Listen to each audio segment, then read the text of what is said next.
오늘 9월 14일 새벽 기도에 하나님 앞에 나왔습니다. 잠시 같이 기도하시겠습니다. 아버지 하나님, 이 시간도 저희들 위에 머물러 있는 하나님의 은혜와 사랑을 인해 감사를 드립니다. 오늘도 하나님의 날개 아래서 복되게 살아가기를 원합니다. 특별히 오늘 살아갈 때 그리스도의 편지로, 그리스도의 향기로서의 사명을 감당하는 삶을 살아가도록 은혜 베풀어 주시옵소서. 저희를 통해서 하나님과 예수 그리스도를 깨달아 알 수 있도록 그리스도의 향기를 전하는 복된 삶을 살도록 저희들을 지켜주시고 인도하여 주시옵소서. 예수님의 이름으로 기도드리옵나이다. 아멘. 네, 오늘 말씀은 사사기서 19장 1절로 15절까지의 말씀입니다. 사사기 19장 1절에서 15절까지의 말씀이 되겠습니다.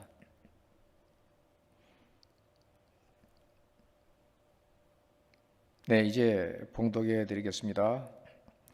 이스라엘의 왕이 없을 그때 에브라임 산지 구석에 거류하는 어떤 레위 사람이 유다 베들레헴에서 첩을 맞이하였더니 그 첩이 행음하고 남편을 떠나 유다 베들레헴 그의 아버지의 집에 돌아가서 거기서 넉 달 동안을 지내매 그의 남편이 그 여자에게 다정하게 말하고 그를 데려오고자 하여 하인 한 사람과 나귀 2마리를 데리고 그에게로 가매 여자가 그를 인도하여 아버지의 집에 들어가니 그 여자의 아버지가 그를 보고 기뻐하니라.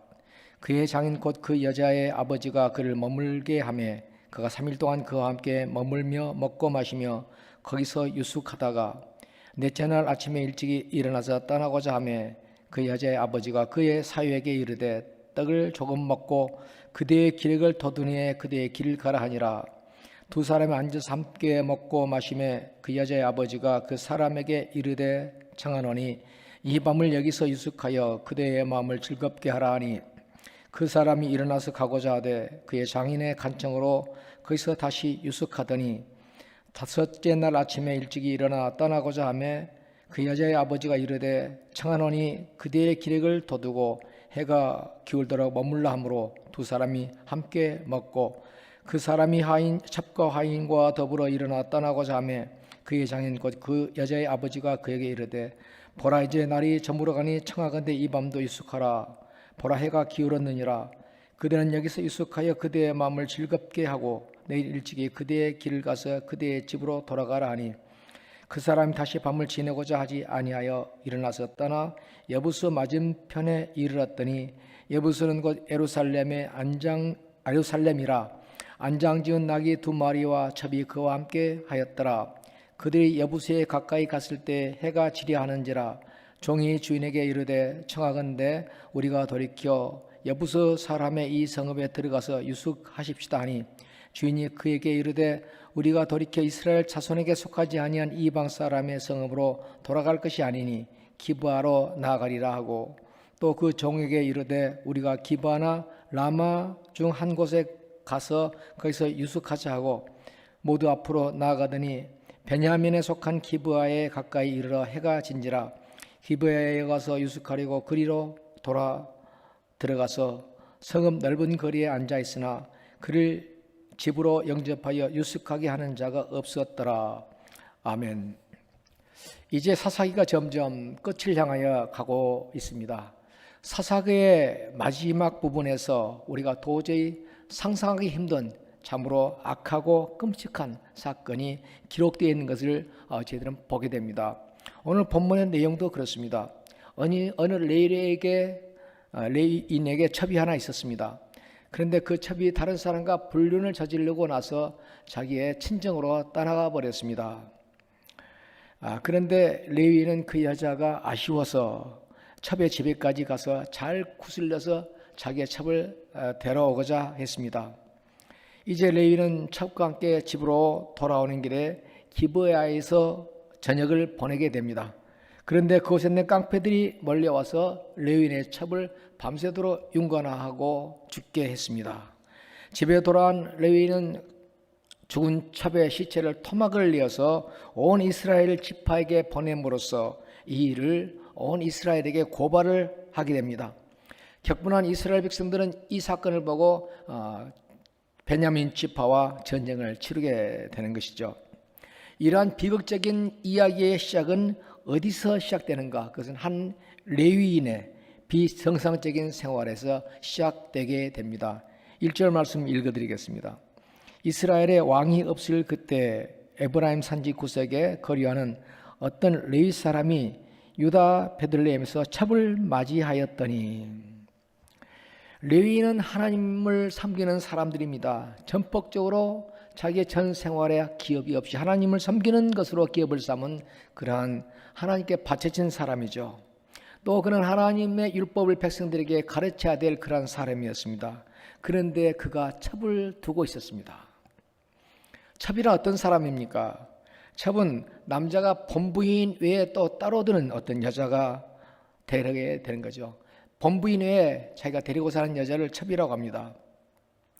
성경에서 말하는 첩은 부부 관계를 맺고 있지만 법적인 권리나 의무는 전혀 없는 여자를 가리킵니다. 고대에서는 결혼하려면 상당한 신부 대금이나 지참금을 주고 신부를 데려와야만 했습니다. 이 상당한 지참금 그리고 신부 대금은 이혼을 방지하기 위한 그 당시에 어떤 사회적인 장치라고, 안전장치라고 보면 되겠습니다. 그런데 첩은 그런 신부 대금이나 지참금도 없이 그냥 데리고 와서 사는 여자를 의미했습니다. 그러니까 남자는 언제든지 첩을 버릴 수도 있었고 첩도 얼마든지 그 남자를 떠날 수가 있는 것이 된 것이죠. 그러니까 남자와 첩의 관계는 요즘 말로 말하면 내연의 관계, 그렇게 말해야 될까요? 하여튼 참 이 레위인은 하나님께 바쳐진 사람으로서 별로 덕스럽지 못한 삶을 살아가고 있었습니다.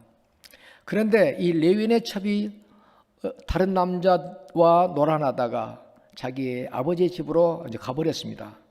근데 문제는 이 레위인이 그 첩을 잊지 못해서 그를 찾으러 장인의 집에 유다의 베들레헴까지 찾아갔다는 것이죠.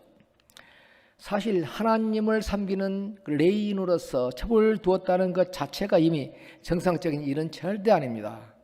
그런데 그 첩이 다른 남자 행음하고 자기의 집으로 돌아가 버린 것이죠.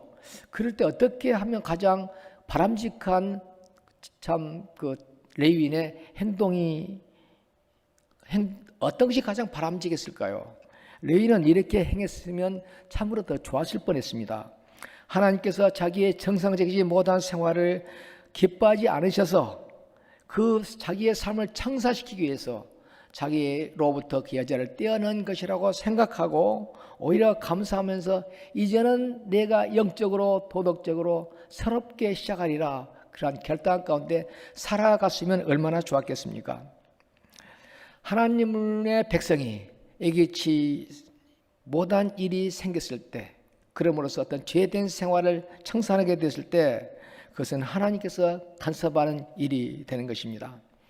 하나님께서 보실 때 바람직하지 못한 생활을 하고 있었고 자기는 그 생활을 즐기고 있었는데 하나님께서는 그때 그 예기치 못한 일을 버림으로써 자기의 죄된 생활을 청산케 할 때 그때는 얼른 하나님께서 간섭하시는구나를 깨닫고 자기의 죄스러운 생활을 청산해야 되는 것입니다. 그런데 이 레위인은 다른 사람들에게 성결한 생활을 가르쳐야 될 그러한 사람이 자기의 첩을 포기하지 못하고 베들레헴까지 데리러 쫓아간 거 아니겠습니까? 레위인이 첩을 찾으러 장인의 집에 갔을 때 자기의 장인은 이 레위인을 극진히 대접했습니다. 왜 자기의 장인이 이 레위인을 극진히 대접했을까요? 그 당시의 율법에 의하면 여자가 참 정상적인 생활을 하지 못하고 행실이 좋지 못했을 때 누군가가 그것을 문제 삼게 되면 돌로 침을 받아서 죽게 되기 때문에 그렇습니다. 자기 딸의 행실이 온전치 못해서 장인은 어쩌면 이 레위인을 용숭하게 대접했는지도 모릅니다. 자기의 딸의 그런 온전치 못한 행실을 감추기 위해서 하여튼 레위는 장인의 융숭한 대접을 받고 그곳에 도착한 지 하루 이틀 사흘 지납니다. 계속해서 날짜가 지나면서 갈라 그러면 장인이 붙잡고 융숭하게 대접해주고, 그런데 다섯째 날이 되어서는 그날은 떠나기로 결심합니다. 왜 레위는 떠나기로 결심했을까요? 아마 자기가 살고 있는 에브라임 산지에서 안식일 날 자기가 해야 될 분명한 어떤 직책이 있었을 것입니다. 그 직책을 감당하기 위해서 자기의 장인이 그렇게 붙잡는데도 불구하고 다섯째 날이 되어서는 이제 베들레헴을 떠나게 되는 거 아니겠습니까? 여기에서 저희들이 참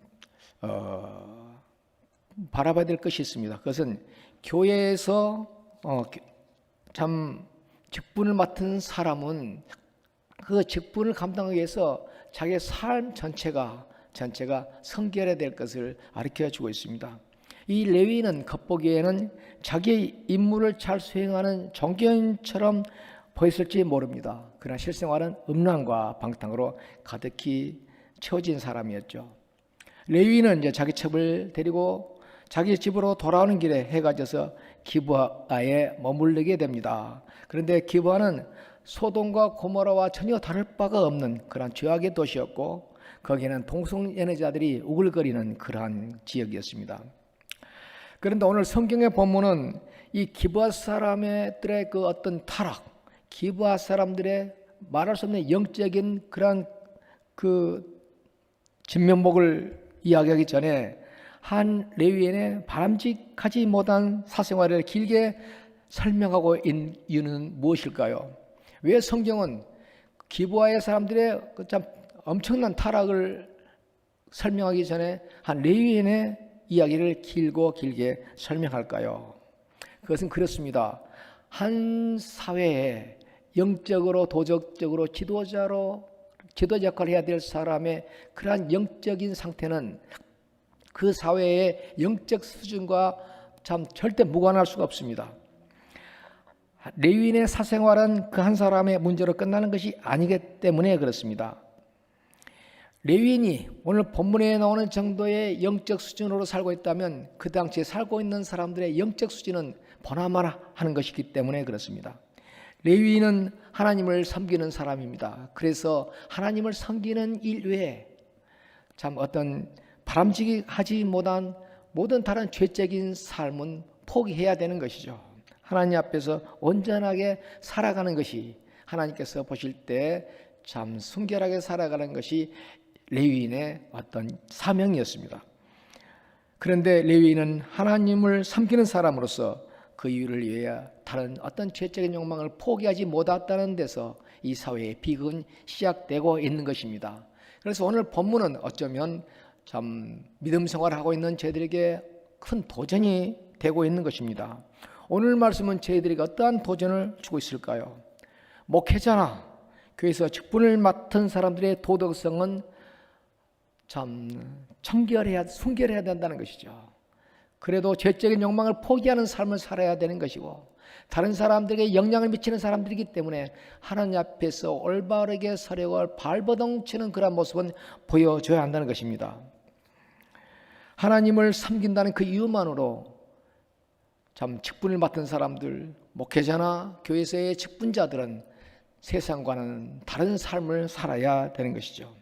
만약 레위인이 하나님 앞에서 사명을 받은 사람들이 하나님 앞에서 영적으로 도덕적으로 순결한 삶을 살아야 될 사람들이 그것을 버린다면 그 사회의 영적인 도덕적인 수준은 무너져 버리고 말기 때문에 그렇습니다. 교회에서 직분을 맡은 사람들은 다 레위인들입니다. 예배를 돕는 자, 헌금을 맡은 사람, 찬양대에서 찬양하는 사람, 안내하는 사람들 등등 모두 다 하나님 앞에서의 영적인 레위인들인 것입니다.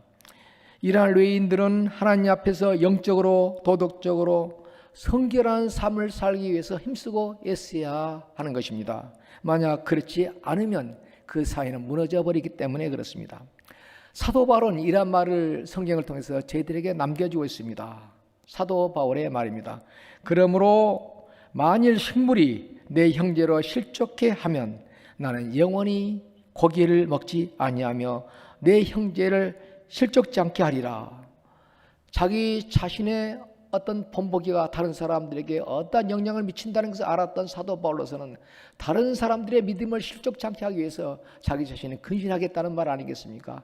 저희들은 사도 바울처럼 이러한 자세로 하나님 앞에 살아야 되는 것을 오늘 성경은 저희들에게 도전을 주고 있습니다. 같이 기도하시겠습니다. 아버지 하나님, 저희들은 하나님 앞에서 의뢰받은, 하나님 앞에서 세상과는 구별된 삶을 살도록 참으로 하나님께서 저희들을 세워준 사람들임을 다시 한번 깨닫고 주 앞에 서기를 원합니다. 저희들 한 사람 한 사람을 주께서 오늘도 붙들어 주셔서 저희들은 그리스도의 향기라는 그런 사명이 있음을 깨닫게 하시고, 저희들이 오늘 하루 살아가는 동안에도 다른 사람에게 모범이 되는 그런 삶을 살아가도록 은혜 베풀어 주시옵소서. 저희들이 성결한 삶을 살기 위해서 힘쓰고 애쓰는 그런 복된 하루가 되도록 은혜 나려 주시옵소서. 아니, 오늘 하루뿐만 아니라 저희들이 살아가는 모든 순간에 저희들은 하나님 앞에서 직분받은 자로서 이 세상과 구별되는 삶을 살아가도록 힘쓰고 애쓰고 노력하는 복된 하나님의 믿는 자의 삶을 살아가도록 은혜 입혀 주시옵소서. 예수님의 이름으로 기도드리옵나이다. 아멘. 네, 계속 기도하시면서 저희들의 중보기도 제목 계속해서 하나님 앞에 올려 드리시겠습니다.